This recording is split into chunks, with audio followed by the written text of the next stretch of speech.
Hello, viewers, and welcome to the latest episode of The Huddle.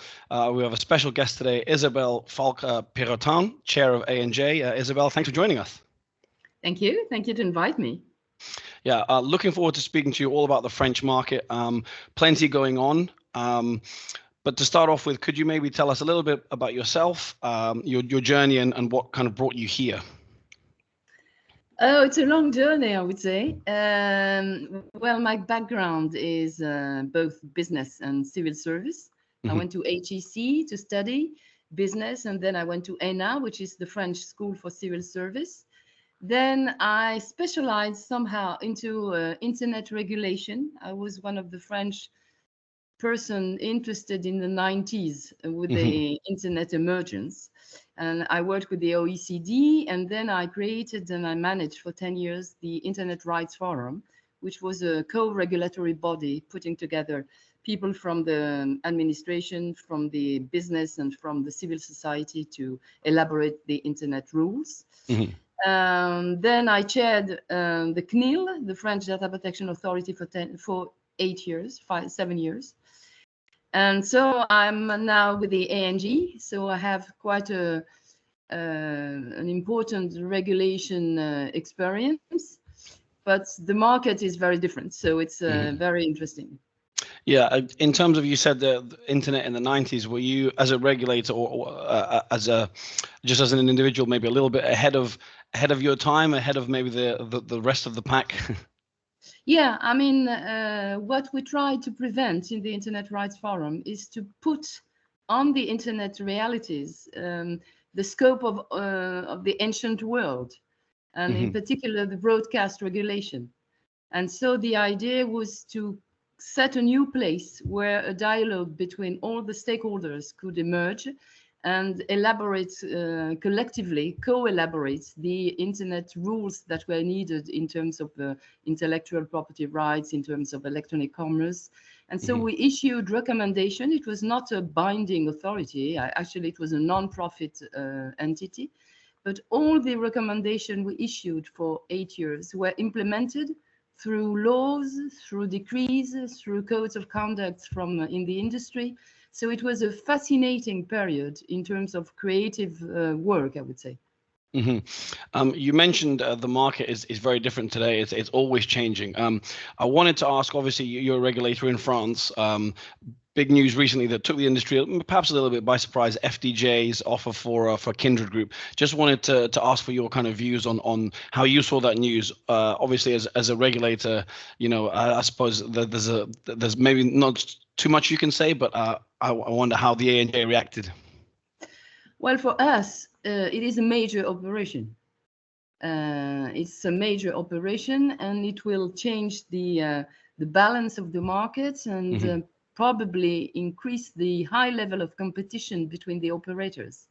So the concern we have as regulator is the balance between the various segments of the online market, and also the stimulation of the player. Would it increase the stimulation of the player as from, for instance, the other competitors from the FDJ as a sort of counter response to their entrance on the online market? Not their entrance, but their reinforced place on the online market. So we will study and analyze this very precisely. We will probably be consulted by the competition authority that will be in charge of the authorization given to the FDJ for this operation. So we'll see, but this is a very important operation. Sure. So that not that it's a bad thing, but it creates kind of, I guess, new things for you as a regulator to look at and analyze. Yes, and it increases the not only the growth of the market. We have a market that is growing at full speed, and that is integrating new actors through innovation like NFT, etc. That is characterized by, I said, by an intense level of competition between the actors. So all these factors will be increased by this last operation. And in fact, what our concern is that we see that the evolution of the market will not diminish the part of excessive gamblers, And so we believe that these parts, we have a study saying of 2019 saying that almost 20% of the growth revenue is raised from the excessive gamblers. We believe it's too heavy, too high. And as you know, maybe we published our new strategic plan for the next 3 years. And we considered that the diminution of the importance of the excessive players within the business should diminish in terms of number, in terms of part of the PBG, GGR. And so all of this, you know, makes the French market very, very delicate, very complex. Well, you've given us a bit of an introduction there, because my next question was going to be for an overview of the market overall. As a regulator, and I say you mentioned a couple of things there already, what are the most pressing issues for you in France day to day? Well, in France day to day, it's really to make sure that the market doesn't get too intensive, and really to make sure this part of the excessive gamblers into the business of the operators diminish. It means, I mean, new types of actions towards the operators. Until now, we've been very much concentrated in the first 3 years of the regulation on compliance efforts. Right now, we are entering into a new phase with the French market, which is more restrictive and I would say more binding, because we want them to identify and accompany the excessive gamblers more than they used to do until now. And so this is a major objective of the regulation. It means also to adapt the way we're going to, not the way, but the all the channels of offer for betting must be concerned, in particular the offline, the land-based channel. And this is very important because, as you may know, in the French market is until now by 80% generated by the land-based activities, in particular through the retail points of the FDJ and PMU. And in these retail posts, you can play anonymously. So to identify excessive gamblers and to fight against minors gambling, it's rather difficult in those places. So one of the strategic fields for the next 3 years would be to help identify players within these retail points. Given that market setup and the challenges that you just spoke about in terms of anonymity, given the data that you work with and what you see from other markets, do you think that sort of problem gambling issue is not worse, but a bigger concern in France than other neighboring markets? Well, when I discuss with my European counterparts, I can see that they share the same concerns. And I think in most of our markets, there has been a kind of rise of public opinion around the harm of excessive gambling, in particular with young people between 18 and 24, in particular in, I would say, socially people with social difficulties. So I think this is a rising consensus that we should act fiercely and energetically against these excessive gambling. And we don't have really statistics that would help us to compare markets. This is, by the way, something I want to elaborate at the European level, because as you may know, I'm chairing the GREF, which is the European network of regulators. And I want at this European level to create a kind of template of key figures addressing each market, making us in a position to compare not only our performances, but also our weaknesses, our forces. And we don't have that template until now. And I think it would be very helpful to have it. Yeah, I mean, as you mentioned right at the start of the interview, kind of the collaboration and cooperation you encouraged back in the 1990s with the internet, and it came to mind straight away in terms of that's obviously very relevant for gambling as well. Oh yes. Yeah. Recently, the EGBA called on France to regulate online casinos amid the statement was amid growing black market concerns. As you mentioned, that the market is very retail based. What's your view on the online casino situation and the potential to perhaps regulate that, which would also probably shift the balance a little bit in terms of the percentage of the market, regulated market, that's retail and online? For sure. This is online casinos opening in France is a sort of running history. Mm-hmm. And until now, the public authorities have said no. They have said no for two main reasons. First, we have a land-based casinos organization that is quite complete with more than 200 casinos on our soil. Mm-hmm. And we don't want to endanger this architecture, in particular because these casinos are delivering not only social activities, but also money to the local communities. So anything that can endanger the financial balance of these local entities is to be considered seriously. And the second reason is that we all know that online casino gambling is one of the most addictive type of gambling.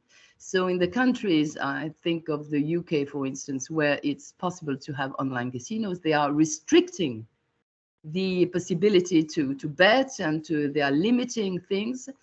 So because of these two main reasons, the legislator and also the government, until now, they have said no to the opening of online casinos, in particular, having in mind these two considerations. We're waiting by the end of the year to have a new prevalence study. And yeah, I mentioned the prevalence study of 2019, so it will be the new one. Mm-hmm. And I guess depending on the results of this study, the debate can evolve or not. Mm-hmm. I suppose the classic argument put forward is the reasons you outlined are. I mean, it's very similar, sort of even to the US, why online casino isn't regulated. But I suppose the counter argument is that players will play anyway, and unfortunately they will have to turn to kind of an illegal black market site instead. You're right. It is of course the main argument given by the people who wants to the opening of the online casinos. But what we can say is that we are fighting against illegal offer very seriously in the last 2 or 3 years. For instance, 2 years ago, we've been entitled by a new power, which is to be able to block to ask the ISP, the internet service provider, to block illegal content offered in France. And within 18 months, we've blocked as many URL as we did in the last 10 years when we had to rely on the judge, because it was lengthy procedures and it was more difficult. Moreover, we are collaborating with the platforms, Google, Facebook, and we have, maybe my previous experience in internet regulation helped me to have very good relationship with these actors. And for instance, very recently, the Google has reviewed his, sponsored ads policy in order to prevent online casinos to advertise in France because we know that they are illegal. So, there are, of course, it's not a perfect fight, and we know that there are circumvention of content, but we are absolutely determined to fight very strongly against illegal online content. And if the law evolves, we'll see. But online casinos belongs right now to illegal content. Yeah, absolutely. Another topic I wanted to ask you about, kind of with regards to regulation, this might be second nature to the ANJ and in France, but to me it was quite a new concept, because I'm in the UK and the market doesn't quite work that way here. But gambling operators recently submitted their promotional strategies for the year for approval by the ANJ. I find that concept fascinating. As I say, that's not really something that happens in the UK, for example. Can you talk us a little bit through that and what kind of work that goes into that from the ANJ? I think the question is quite interesting because this is a debate we sometimes have in the European colleagues. The idea is to say that if we want to monitor a market, it's not enough to have a posteriori control, that's the one you do, because you catch only exceptions. You catch a limited number of cases. But if you want to educate the operators and change really deeply the practices, you also need maybe to have beforehand action. It's not a control, it's more compliance effort. And it's true that we have to approve each year promotional strategy. We also have to approve each year their action against fraud and money laundering, and also their plan against excessive gambling. Yeah. And in fact, through these approvals, what happens? It happens a kind of permanent and ongoing conversation, compliance conversation between the regulator and the stakeholders and the operators. And it helps them to gradually adapt their practices. And we have seen in the last 3 years a huge progress within their practices. So it's complementary to control and enforcement. And it creates also a kind of, I would say, confidence with the regulator. It is an interesting concept, and as you say it's not about control, but I guess those who believe in a totally free market would perhaps take issue with something like this. But then at the same time, the idea is to avoid maybe severe penalties that, as you say, come after the event.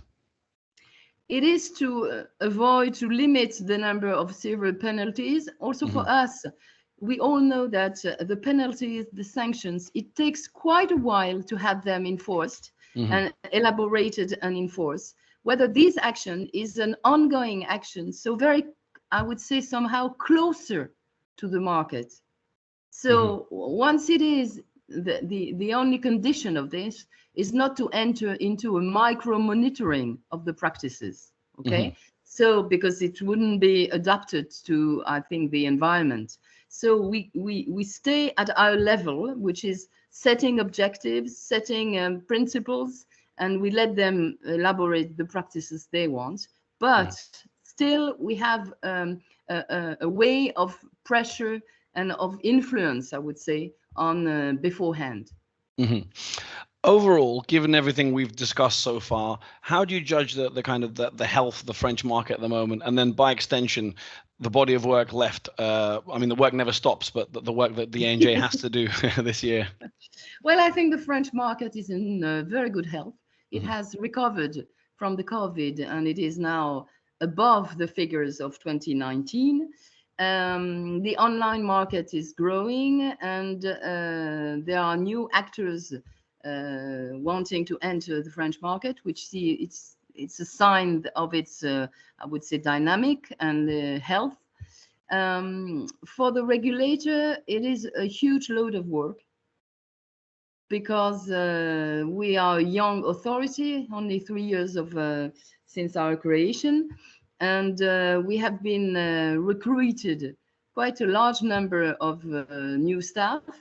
And also new staff, not only important in number, but also various in experience. When you are approving promotional strategy, for instance, you need to have an expert in advertising. You need to have somebody able to decrypt the way it is presented and to ask the precise questions. So we have a variety of competence that is growing. As you may know, we have been asked by the government to be the next regulator of a new segment of market around NFT and blockchain. I mean, new games built on NFT and blockchain. The law should be adopted before the summer. And so we will have new actors knocking at the door. So we need to have also inside the people able to understand this new economic model and also this new technological architecture, and it's not so easy. So yes, we're quite busy. Certainly, I think when you talk about the French market at the moment, I think the people I've spoken to within the industry recently, there is optimism about France. There's perhaps it's not necessarily for yourselves to worry about, but there's less optimism towards Germany and Italy at the moment. But certainly France is on the positive scale. I mean, on the topic of other jurisdictions and markets, are there any other regulators that you work closely with, and in particular, some that you maybe corroborate and have a dialogue with more than others, and are there any you perhaps look up to as industry leaders? Well, we're open to any type of cooperation because, to be honest with you, I think our market is difficult, and we don't have kind of a silver bullet, silver answers to all these questions. So we are relying a lot on dialogue with others to find the right answers, the good practices. So I think the GREF is really the very tool to develop such cooperation. On top of that, we have developed cooperation with other parts of the world, and in particular the North American regulators. We've published recently an announcement of this cooperation, and this is very useful because, for instance, it will help us to fight against illegal content, because probably one or two of the companies that are hosting most of our illegal content are based in the US. So cooperating with the Northern America regulators would help us to send a message to them. Yeah. So, that now I think even if the gambling markets remain national, in fact, we are belonging to a worldwide ecosystem, and we want to cooperate with each part of this ecosystem. Yeah, it's a very good point, and I think the ANJ is not necessarily alone in working with North American regulators. I think in the UK, the Gambling Commission is doing the same, and as you say, yes, with the proliferation of kind of sports betting and iGaming in the US, certainly it's an important venture to have that cross-continental cooperation. Absolutely. A final question from me. I've really enjoyed speaking with you so far. Individually, as chair of the ANJ, what are your kind of goals and targets for 2024? As we were quite early into the year, and as you say, there's a lot of work to be done.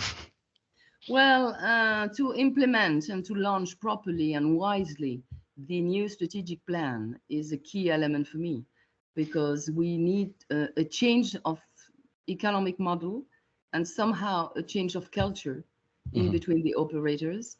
So this is quite a gap to make. And so this is the key objective I have, not only for 2024, but also for the next 2 or 3 years. Absolutely. Well, Isabelle, as I say, been a pleasure speaking with you. Thank you very much for your time and for your insightful answers. Thank you. Bye-bye. And to our viewers, thanks for watching.